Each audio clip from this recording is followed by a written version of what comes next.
very pleased to welcome a veteran business leader, Ashwin Rangan.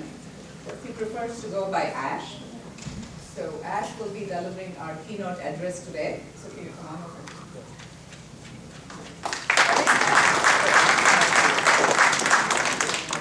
So a quick introduction. Ash joined ICON, the Internet Corporation for Assigned Names and Numbers, a year ago as its first Chief Innovation Officer. He is based in their Los Angeles office. Yes, you heard that right. We are really, truly grateful that he's taken the time and trouble on a weekend to fly up to the Bay Area to join us here today. Thank you so much, Ash. Throughout his career, Ash has driven global expansion. He's been at the forefront of innovation through the skillful leverage of implementation of IT systems, processes, infrastructure, and management. Before joining ICON, he served as the CIO for a variety of companies, including Edwards Life Sciences, Market Share, Walmart, Inc., Connexent, and Rockwell. He also has a couple of books published on the subject of serving as CIO, Tomorrow's CIO Strategic Conversations, and also the C-Suite CIO, aligned relationship with senior peers. He served on the board of a handful of companies in Southern California. He also lends his time and talent to the American Red Cross in Orange County and the board of the UCI's Center for Digital Transformation. A big welcome once again to Ash.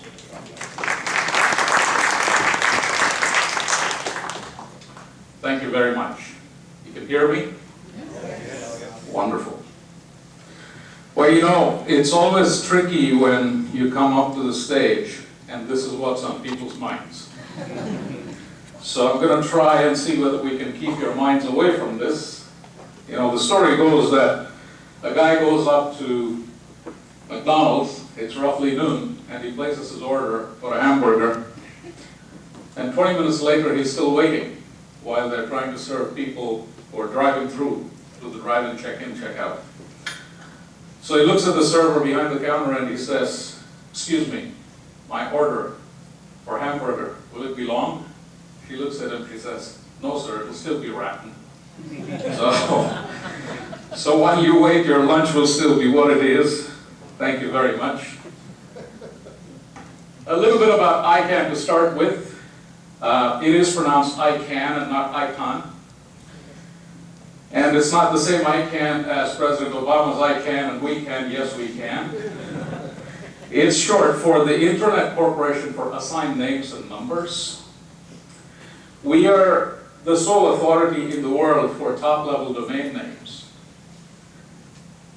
You may have heard that there are new domain names. These are names to the right of the dot, as they're called, that are coming up around the world. That's one of our innovations. We brought that up. In the last year, we've delegated about 500 new domain names to the right. And these take various forms. They are cities, for example, .nyc, .joburg, .berlin, .paris. They're activities, .doctor, .lawyer. They are activities that are of interest to people, hiking, biking. Or there are things that we're starting to see which are taking on really interesting twists and angles. We released .XXX just so that traffic that's XXX in nature could in fact get cornered into that space. Recently, we released .sucks. And we're seeing the free market at play, where the company that bought the rights to distribute .sucks first approached celebrities. We never thought that that would be the case. We thought it would be very much corporate, but we found that Taylor Swift was the very first person who bought up .sucks. We released .porn, and we found that Paris Hilton was not the first one to buy that. So there are very interesting new things happening on the web, and we, the corporation, is responsible for releasing these things to the right of the dot. As I said, we've now delegated about 500 of these to the root zone, and there's 1,000 more that are coming down the pike. The applications for the other 1,000 are already in. They're just a matter of processing and delegating to the root zones of the internet. Our company was created about 16, 17 years back as a private-public company. It's a not-for-profit. It was formed by the United States government because, as many of you may know, the internet itself was created on the back of NSF funding with a couple of universities, both on the West Coast, UCLA, which is where the funding went, and Stanford, which is where the second node of the internet was born. We are currently in the middle of separating ourselves from the United States government. They still have a little bit of an oversight role where they oversee what exactly goes into the root zone. It is important, as you can imagine, because the internet is a vital global force. So there's a little bit of an oversight required. However, with one government overseeing it, there are 200 other governments wondering why this one government oversees it. So we're in the middle of creating what is known as a multi-stakeholder model, a model that we've used for many years now, for many other purposes, but now for governance also. Now, I was asked to talk a little bit about myself. All I'll say, besides what's up there on the screen, is that I could never figure out how to become a part of this group of people. When I was growing up in India, I graduated from an engineering school with one of the alumni who's also here in the audience, one of my close friends from Southern California. And all I remember about IM is competing with him on which of us would get in. And as results show, it was he who got in, and I was standing by the wayside looking on and wondering how he could possibly have gotten it. I've been working in the United States primarily for the last 30 years plus, and it's my pleasure and privilege to be asked to deliver your keynote address. I want to start with a show of hands. When I say growth, what comes to your mind? A, people. Show of hands, please. How many of you think growth is people? About 10%. How many of you think of hair? Right. Every bald head in the room put their hand up. That's good. Me too. How many of you think of trees? 5%. How many think of money? Good. I'm glad to see that IM taught you guys something after all. Yes, this is what the economy runs on. Let's start with a small definition of the network effect. When I was asked to deliver this keynote, Ashima said that I could talk about anything I chose. She said, you're the keynote, you can decide what you want to talk about. Nobody's going to challenge you.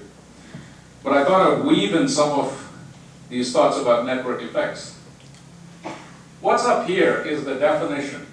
It's off of the web. I'm sure many of you saw it before you decided to enroll. But I think of the network effect as a force multiplier. I didn't understand a single equation that Professor Das put up there. That's not a strong suit.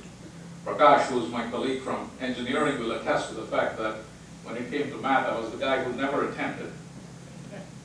But when I think of business and I think of what creates wealth, I think of these force multipliers. And to me, the network effect is how do you leverage these force multipliers. You know, we think of many things in business. One of the things that we ought to bear in mind is that as the world continues to shrink, there is this other explosion that's happening around the world, and that's the world population. We're growing at a phenomenal rate. The expectation is all over the map. You can look at it in terms of graphs that have been put up by different institutions. How much more will we grow? The vast majority of forecasters seem to think that we will level off somewhere between the 9 and 10 billion range. We're already at about 7.5 billion. The worst case prediction is 35 billion. Nobody says we're going to level off tomorrow. So essentially, we'll continue to grow. And this explosion is reflected in the graph that you see there. What you also see on the right-hand side is a graph of infant mortality and longevity. It's juxtaposed. What that says is that there are a lot more people who are living a lot longer, and fewer of them die soon after birth. And this is not limited just to one area. It's a global phenomenon. Now, if you're in business, this is fantastic. Because in business, if you want to make money, you want demand. Every new person on the face of this earth, no matter what you're trying to do, sell products, sell services, do something, this is where you get demand. People create demand. So one could look at this and say, you know, oh my God, there are so many more people. Things are so crowded. You're in business, you look at that and say, wow, this is cool. I wonder what they want. The problem is not about what they want. The problem is for you to figure out what they actually are willing to pay you for. People want a lot of stuff. We know that. Think about yourselves. Think about you 10 years back. Think about what you knew 10 years back. No matter how old, young you are. Whether you're here, you were in India, you still are in India, it doesn't matter. Think about what you knew about what you wanted 10 years back, compare it with what you now know and what your aspirations are. And you'll see a marked difference. You didn't know about an iPhone 10 years back. You didn't know about Android 10 years back. You didn't know Google 10 years back. We're in Google, so let's ask this question. How many of you, in the last 24 hours, used search? Show of hands. Take a look around you. You can't live without it. Literally, you can't live without it. How many of you did not use your cell phone in the last 24 hours? Did not use your cell phone? Show of hands. Not a single one. We change. Our needs change. And as these needs change, there are new opportunities. This is a graph of longevity today. And as you can tell, the redder the zone gets, the longer you live. The more purple the zone, or blue the zone, the shorter your lifespan. Largely, that blue to purple zone is concentrated in one continent, Africa. You know what's the hidden secret there? It's the youngest continent on the face of the earth as we speak. If you want to tap into a young market, that is a brilliant continent to target. So it's a matter of figuring out where is the demand for what it is that you're trying to create or offer. This is a graph of the world getting richer. These are power curves. The professor talked about it. It's not linear distribution. You see that this phenomenon is occurring around the world. Many people talk about China becoming the biggest economy in the last several years, surpassing the US in purchase price parity terms last year, and in real terms, somewhere between 2025 and 2030. What most people don't talk about is that if you go to China and you talk to the average Chinese citizen, they will tell you that they are racing between getting old and getting rich. China is aging very fast. Now, many people talk about how US has exported so much of its manufacturing to China. And if you talk to people who are in manufacturing in China, they're worried about manufacturing disappearing from China. Manufacturing jobs on the backs of which China grew richer are either A, being exported out of China to lower wage countries to take advantage of labor cost arbitrage if they're labor intensive, or if they're highly repetitive, they're being automated in China, displacing tens of millions of people who previously used to look at just these very kind of jobs. There are more robots in China than in any other country in the world right now. So if you're in the robotics business or the artificial fill-in-the-blank business, this is a great market to look at.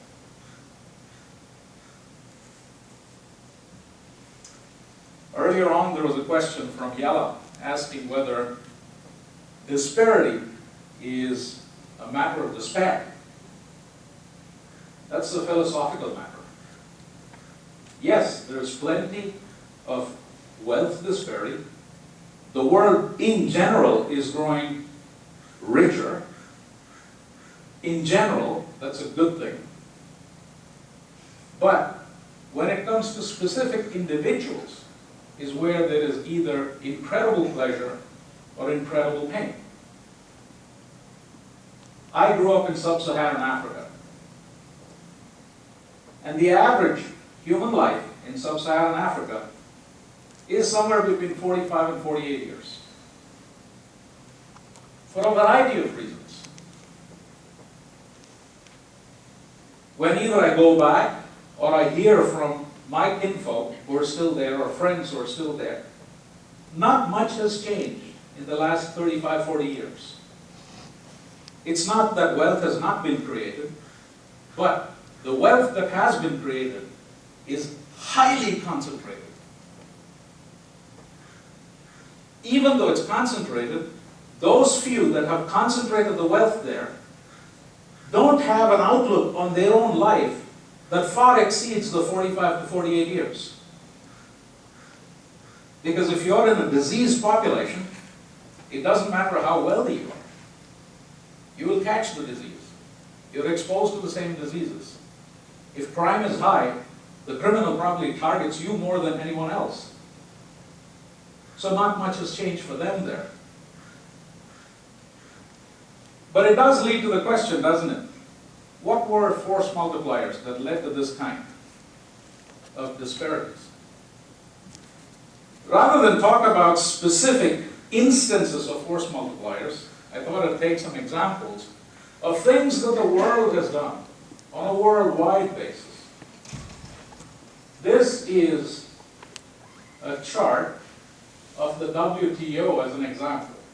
And you can see from the color codes who are members of the European Union, who are observers right now, and who are the last few countries who are non-members.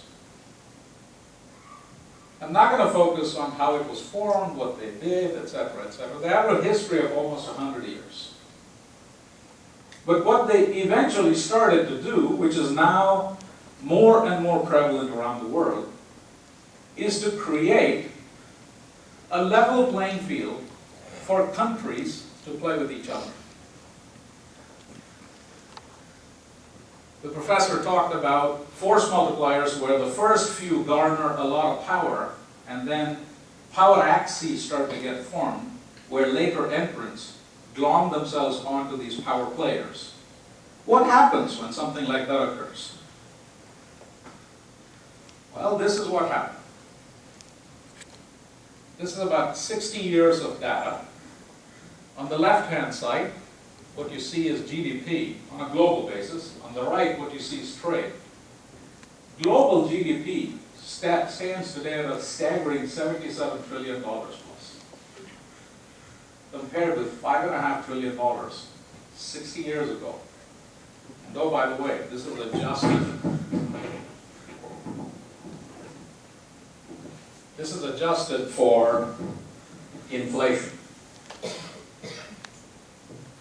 So there has been a net positive effect by virtue of countries trading with each other. Now, has this been beneficial? Yes, the United Nations tracks a critical parameter. They set a poverty line on a per capita basis at different levels. It has changed over time, but right now it's at $1.25 US a day per head. And what you see is graphs on the left and right showing you how the number of people as a percentage of population has decreased as a function of time of people living on less than $1.25 a day. And on the right, you see how it's distributed across multiple population bases. So yes, more wealth, lots more people who are benefiting from the creation of wealth. In fact, in the last 15 years, more people as a percent of total population have been lifted out of poverty than in any other 15-year period in the history of humanity.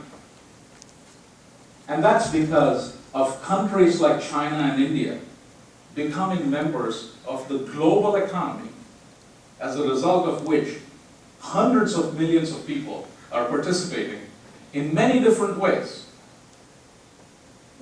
Many different ways, because if you think of a city like Bangalore, where I was born and brought up for the first few years of my life, the IT industry there employs only about 1 million people.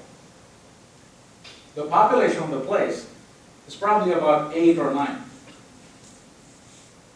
But to feed, to care for, to transport, to entertain, to provide services to those 1 million people, there are many other industries that have been created.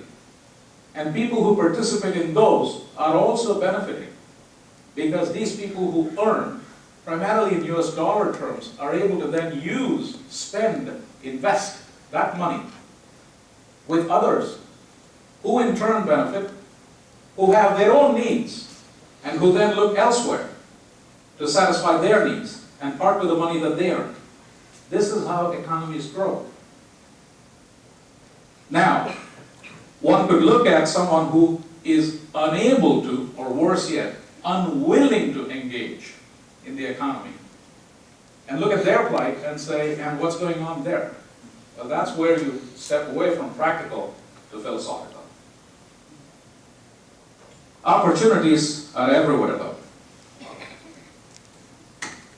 Let's talk about another force multiplier, the internet. Anyone have any idea what that 4.3 trillion is? That's the net impact that the internet had last year, calendar 2014, on the global economy. If the internet were a nation, it would be bigger than Germany. It is a huge force, and its implications and impact are only just beginning to be understood. We have no idea what this beast is capable of. I was looking earlier, it's April already, early in March, I was looking at many statistics that come across my desk that I can. And I was struck when I look at France and their stats. Every single industry sector in France declined last year, year on year. Every single one of them declined, with the exception of the internet. The internet industry sector, as announced, analyzed and announced by the French government, increased, they think, somewhere between 15 and 18%, year on year. And this is true not just of what we think of as advanced nations, but practically any nation where there is the internet as an influencer. New means are being found of conveying value from the creator to the consumer. This growth has been steady at about 15% growth year on year for the last 6 or 7 years. There is a law in finance, it's called the law of 72. You take 72 and you divide it by the growth rate, what you get is the years it takes to double. So roughly every 5 years, this number will double if this rate of growth continues. So in 5 years' time, we could be looking at this number and it could be $10 trillion. $10 trillion. It's like 10 Googles, 10 Apples, something like that. Right? It's phenomenal. Now, I talked about Africa. Let me talk about Africa again, and about Asia. The world population is not very linear across the land masses. It's highly skewed. Africa today has 900 million souls, give or take. And the projection is that over the next 20 years, that will grow to about 2.3 billion souls. Asia is aging, with the exception of India. In the next 20 to 25 years, India will have the largest employable pool of trained talent anywhere in Asia. There'll be 50 plus million talented, educated folk who will not likely be employed in India at the current rate of creation of jobs in India. That's a net exportable pool. You think about these big statistics, what you realize is that these are youngsters who are being born and brought up, submerged in what is essentially an internet world. They literally are being born and handed an iDevice of some sort within a few months or years of their birth. What you find is that they are fundamentally mobile. They are not URL people who will type www something. They are the cell phone kind of people who will click on an app to do the next thing that they want to do. You see this in homes. I see it in my home. I see it with youngsters in my extended family who are 2 or 3 years old. And their TV watching habit basically says, turn on an iDevice and flick a finger and see it on the TV. That's how they are. They don't think differently. For them, mobile is the way they are. So we are the planet of the phones. When the economist talks about something, you know that this is true. They're the last ones to get the message. This is the world of mobile phones today. The red zone is saturation. 200%. Saudi Arabia, everybody has at least 2 phones. I don't know why. Let me try to figure that out. Maybe they call themselves on 2 phones.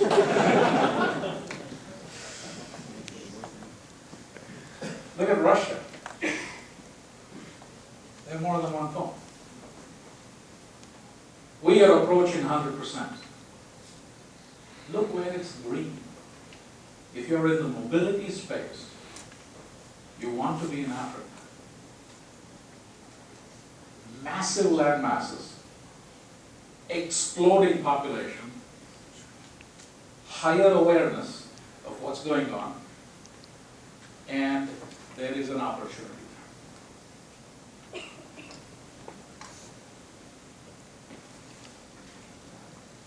This is interesting to me. It's a graph of how people adopt new technologies. As new phones come up, no matter where in the wealth or not so wealthy scale you fall, people are changing their phones faster. So better technology before even good food. And yep, there's an app for that. Just about anything that you do today is available on a really good phone. Right? All you got to do is figure out what it is that you're interested in, search and find the one that best satisfies your desire, download it in a few clicks, and you've got an app there. So how big is this app economy? It's about $20 billion right now, and growing. What you see there as bar graphs is what is created and how much is used or exported. So you see the balances where things are shifting. Lots of things are happening in Asia. A lot more things are beginning to happen in the Middle East and Africa. How many of you have heard of M-Pesa? Show of hands, please. Wonderful. I must be speaking in the valley. More often than not, I find 5% of people raising their hands. It's a fantastic service. It's beginning to spread. It was created literally in a shed in Nairobi. And through that mechanism, it has spread virally, where in Africa, it's the de facto method of banking between people. Not with institutions, but between people. That's how money is exchanged. And oh, by the way, I was in India about 2 months back, and I started to see boards for the first time talking about M-Pesa. So it's starting to spread. So, let's start zooming in on you for a moment. We're all biological creatures. Any Borgs in the room? These are all network effects that are going on with force multipliers in medicine alone today. There's an institute called the Institute for Wireless Health in San Diego. San Diego, by the way, is one of these really interesting places in Southern California. You've got the Salk Institute and you've got the Scripps Institute. You've got UCSD with supercomputing, and you've got Qualcomm with wireless. You take all these people and you shake them in a bag, and some really interesting stuff happens. Eric Topol is one of the doctors who leads the Wireless Institute for Health. And he's a phenomenal speaker, and he is anything but a doctor. He's an entertainer, he's a joker, he's a technology guy. I think he does some medicine on the side. I'm not sure. I actually wouldn't trust him to do medicine. But he thinks these phenomenal thoughts. He talks about the impact that all these force multipliers are having in different domains in biology. This is the impact of technology in the biolabs, where the human genome sequences are being completely understood. It's the most powerful of programming languages that are going on there. And look at the way it's coming down. The cost is coming down phenomenally.